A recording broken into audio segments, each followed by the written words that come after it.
My name is Niharika, behaviour therapist, Santosh Nagar facility. Hello ma'am, आपका kid का ability score पहले कैसा था, अभी कैसा है? पहले उनका 530 समथिंग कुछ ऐसा था, but now like it's 930।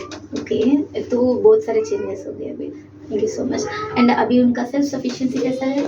Self sufficiency भी बहुत अच्छा है। लाइक अब उन्होंने खुद से लाइक हर चीज़ करने की कोशिश कर रहे हैं। लाइक शूज़ पहनना, क्लोथ्स पहनना, खाना खाना, everything is like he is doing on his own. Okay, very good and great. And अभी उनका मेन स्ट्रीम इंक्लूजन कैसा है? मेन स्ट्रीम इंक्लूजन बहुत अच्छा है पहले से। लाइक पहले उन्होंने बस अकेले अकेले रहते थे, अपनी जगह पर रहते थे, but now he is mingling with everyone. So कहीं भी जाओ अच्छे सोशली सबसे मिल के रह रहे हैं।